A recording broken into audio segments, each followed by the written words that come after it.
بسم اللہ الرحمن الرحیم الحمد للہ رب العالمین والصلاة والسلام علی خاتم النبیین نبی محتشم صلی اللہ علیہ وسلم نے پرسکون معاشرے کو قائم رکھنے کے لیے امن عامہ کے جو اصول وضع فرمائے اس کی مثال اس سے قبل روئے کائنات میں کہیں نہیں ملتی۔ اقرار جرم کرنے والے شادی شدہ زانی کو رجم کا حکم۔ حضرت سعید بن مسیب رضی اللہ عنہ فرماتے ہیں کہ بنو اسلم کے ایک شخص معر بن مالک رضی اللہ عنہ حضرت ابو بکر صدیق رضی اللہ عنہ کے پاس گئے اور عرض کی کہ مجھ سے زنا کا فعل سرزد ہو گیا ہے۔ حضرت ابو بکر صدیق رضی اللہ عنہ نے فرمایا، کیا تم نے اس جرم کا اقرار میرے سے پہلے کسی سے کیا ہے؟ اس نے کہا نہیں۔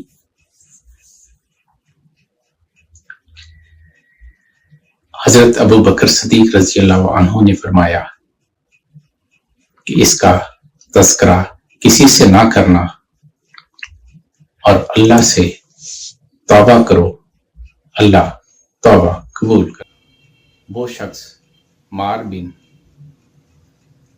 مالک حضرت عمر بن خطاب رضی اللہ عنہ کے پاس چلے گیا اور عرض کی کہ مجھ سے زنا کا جرم سرزد ہو گیا ہے۔ حضرت عمر بن خطاب رضی اللہ عنہ نے وہی فرمایا جو حضرت ابو بکر صدیق رضی اللہ عنہ نے اس سے فرمایا تھا۔ اس کا دل مطمئن نہ ہوا اور وہ نبی محتشم صلی اللہ علیہ وسلم کے پاس چلا گیا۔ نبی کریم صلی اللہ علیہ وسلم نے اس کی بات سنی اور منہ دوسری طرف پھیر لیا۔ معر بن مالک اس طرف آگے جس طرف نبی کریم صلی اللہ علیہ وسلم نے منہ پھیرا تھا اور اپنی بات دہرائی۔ آپ صلی اللہ علیہ وسلم نے دوبارہ منہ پھیر لیا اور وہ وہاں سے دوبارہ نبی کریم صلی اللہ علیہ وسلم کے سامنے آ گئے اور اپنا اقرار جرم کیا۔ نبی کریم صلی اللہ علیہ وسلم نے اس سے پوچھا کہ تو مجنون تو نہیں ہے؟ اس نے کہا نہیں۔ آپ نے پوچھا تو شادی شدہ ہے؟ اس نے کہا ہاں۔ نبی کریم صلی اللہ علیہ وسلم نے کسی کو بھیجا کہ اس کے گھر والوں سے تصدیق کرے یہ دونوں باتیں درست ہیں۔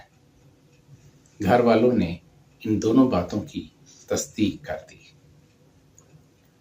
نبی کریم صلی اللہ علیہ وسلم نے اسے رجم کرنے کا حکم صادر فرمایا۔ بخاری میں اس حدیث میں 2 دفعہ کا تذکرہ ہے اور امام مسلم نے 3 دفعہ نبی کریم صلی اللہ علیہ وسلم کے سامنے اقرار جرم کرنے کا تذکرہ کیا ہے۔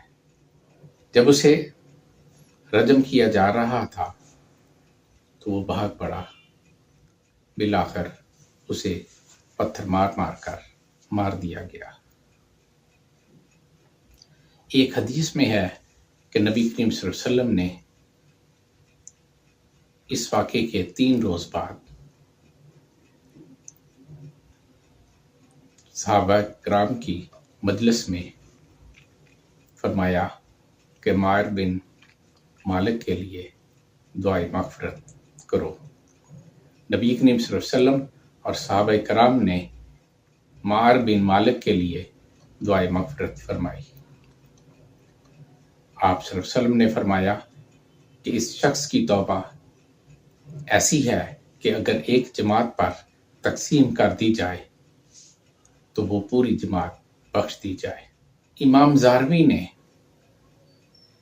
اس واقعے کے بیان میں اس دعائے مغفرت اور نماز جنازہ کا تذکرہ نہیں کیا ہے۔ ان کا موقف یہ ہے کہ حد کے نفاذ کے بعد وہ گناہوں سے پاک ہو گئے، اس کی ضرورت نہیں تھی۔ وما توفیقی الا باللہ۔